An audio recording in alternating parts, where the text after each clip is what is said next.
Kilarigbo Live TV, ìkànnì amúlùdún àkọ́kọ́ tó ń gbé àṣà àti ìṣẹ̀lẹ̀ Yorùbá lárugẹ. Ọ̀ṣàbọ̀ ọ̀pẹ lẹ́nìkan.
Statistics. You cannot follow Egypt fún wa. Ẹgbẹ́ bó ṣe rí ìrọ̀ náà pa. Èkó làwa wà. Èkó làwà. Èkó lọ́dọ̀ òkú lọ́sàn. Èkó lọ́dọ̀ òkú lọ́sàn.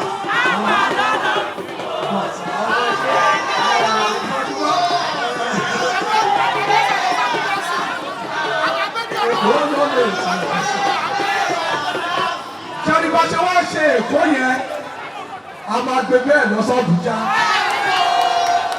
Torí pé ẹyẹ èèyàn mi tó wà nílẹ̀ ojú kakọ̀ máa ṣe rádaràda lọ́wọ́. Tiwa ò ní bàjẹ́ rárá. Aṣíwájú ló kàn.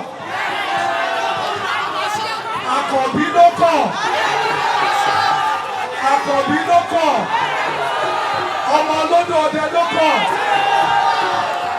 Ṣọgbọ́n ẹ̀bọ̀ ọ̀gbọ́, Jagaban ló kọ́. Ó kọ́ torí kí ni? Nítorí pé wọ́n ní ẹni tó bá mọ̀nà la máa ń tẹ̀lé. Ọ̀nà tó bá mọ̀nà la máa ń tẹ̀lé. Aṣíwájú mọ̀nà, ó rí lẹ́kọ̀ọ́. Kàdásá ó rí lẹ́kọ̀ọ́. Afẹ́kọ́ bá wa rin ti Nàìjíríà. Ẹ wà. Gbogbo wọn sọ ohun àwọn tó ń campaign kiri tó lè lọ ọdún ẹ̀ lọ campaign ọwọ́ aláṣẹ́kọ̀ọ́ torípàtó dání adẹ̀fẹ́ kó máa dá sí àgbéyàn ṣùgbọ́n àwa tá a tún Èkó ṣe àwa la máa tún Nàìjíríà ṣe ẹ̀yẹ́ ló ṣe kọ Aṣíwájú á wò pé kò sẹ́ni tó kò sí tó kọ́ pẹ̀lú tó ti wá ẹni tó bá da àfìsípò gbogbo wọn wá di gọ́vnà wọ́n di tọ̀ṣun wọ́n di ti gbogbo ẹ̀ wọ́n di ti gbogbo ẹ̀ wọ́n di mínísítà wọ́n di director budget èkó yìí náà láti mú wọn wá èkó yìí láti rẹ́ẹ̀sì wọn àjọ wà kábínẹ̀tì bíi Aṣíwájú ni tó bá rí bẹ́ẹ̀ ẹni tó bá mọ nǹkan ṣe kí ló ṣe wà àwa ń takò tá à ń ṣe nìyí wọ́n parọ́ mọ́ wọn ló kú wọn ló ti kú wọ́n ìbálákọ̀ mi sọ̀rọ̀ láàárọ̀ yìí dípú lọ́wọ́ ọ̀rọ̀ anywhere is steady is stable is ready ẹ wo nǹkan tí Sanwó-Olú ń ṣe fún wa lẹ́kọ̀ọ́ láìpẹ́ láì jìnnà lẹ́dùnú ẹ̀rú bọ̀ o ẹ wá kò sí state náà in this country let me say that again kò sí state law in this country tó lè build rail on our side kò sí ọgbọ́n orí ni o ìlàkàyè ni o òun la ṣe lè ṣe lẹ́kọ̀ọ́ ẹni tó bá ṣe yẹn a máa dìbò fún a máa dìbò fún Sanwó á wọlé Aṣíwájú á wọlé Nàìjíríà a máa gbọ́ ọ̀sán ó ṣe wà nìyẹn ẹ jẹ́ ká mú bí kárí ojú pé à ń káàkiri lọ o PVC wa ẹ má jẹ́ ó sọnù o ẹni tí ò bá ti gbà tiẹ̀ ó ìwà káàkiri ní INEC office lọ gbà ó kò wá make sure kó dìbò tó bá dẹ̀ lọ dìbò kó dẹ̀ fẹ́ ṣoríire ẹ mú ọmọ dání o ẹ mú ọ̀rẹ́ dání o ẹ mú ìyá Michael dání o ẹ mú ìyá Múníkà dání o ẹ mú gbogbo wọn dání o ẹ mú ìyá Kádìrì náà dání o gbogbo wọn ní kẹ mú dání ká lè wá jọ ṣoríire Ọlọ́run ní jẹ́ kí oríire fẹ́ nìkankan wálẹ̀ àjọ máa ṣe nítorí náà bí kò ṣe ń lọ síwájú ó ṣẹ́ni ó rọrùn láti parọ́ màá ṣe báyìí Yorùbá ti sọ wọ́n ní agada ọwọ́ báyìí ó ṣe ń fẹ́ gẹ̀dú adínú wàá kàn ké báyìí tó bá mú àké wàá mọ̀ pé kò rọrùn tó bá rí àké wàá mọ̀ pé kò rọrùn àwa láti wà ń jẹ Lagos is not trial and error. Lagos is not trial and error at all. Lagos is something that is important. Ẹ̀yàn kan tí ó tí ẹ̀ lè manage local government. Owó ló fẹ́ ṣe níbo kò manage ward. So gbogbo nǹkan ní ayé ètò ní exactly. State by state ní nǹkan ní ayé. But because only there is time for everything under the heart. Gbogbo nǹkan ló ní àsìkò, ló ní ètò. October 12, level 12, Lagos máa ṣe ẹ̀yìnbẹ̀tì summit. Etí wọn máa yá. Wọ́n á rí nǹkan tó fẹ́ ṣe development plan for the next 35 years. Tó jẹ́ pé àwọn máa ṣe lọ Sanwó ti dé o. Sanwó ti dé o. Sanwó ti dé o.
ti dé, sẹ́ni iṣẹ́, ó ti dé, ló bá tilẹ̀ kó bá wà, ó fi kàkà kàkà.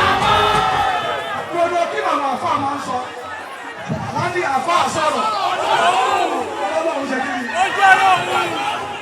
Ó ṣe rí ni.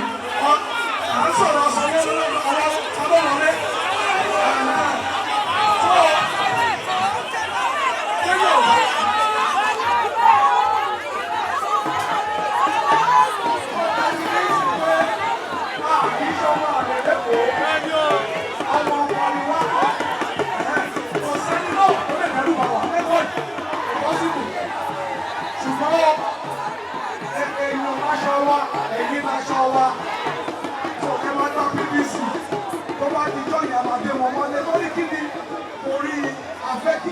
Àwọn ọmọ wa wọ́n máa rí ìlọsíwájú. À ń ṣe education, à ń kọ́ school, à ń kọ́ títì. A ṣe sọ rẹ́dùwẹ̀ ń bọ̀. Ó ti ẹ̀tí dé sẹ́kọ̀ọ́, ó ti dé. Wọ́n ti ń tò sẹ́kọ̀ọ́. Kì í ṣe kékeré, kì í ṣe wàsá. Ṣé àwọn akẹ́kọ̀ọ́ kan dé kọ̀ dánù ni? Nítorí náà, àwọn ẹ̀fọ́dì á ti wà lẹ́nu ẹ̀ ti pẹ́. Wọn ò fẹ́ ká ṣe é.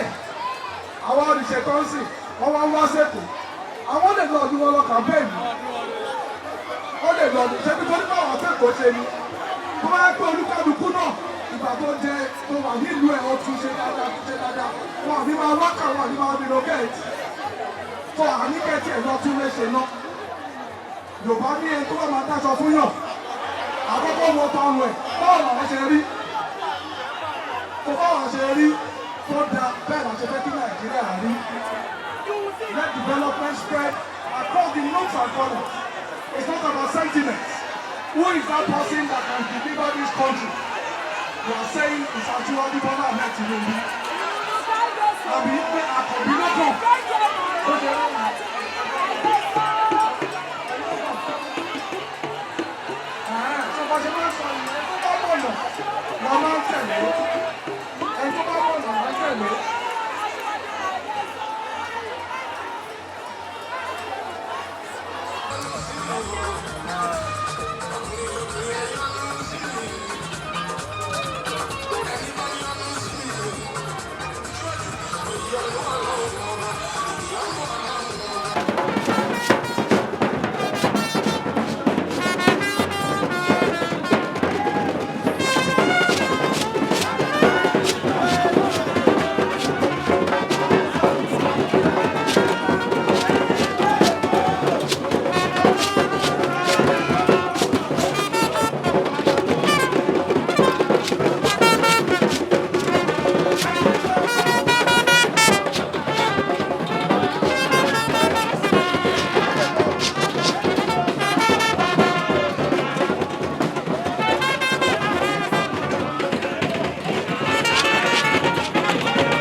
Kilarigbo Live TV, ìkànnì amúlùdún àkọ́kọ́ tó ń gbé àṣà àti ìṣẹ̀lẹ̀ Yorùbá lárugẹ.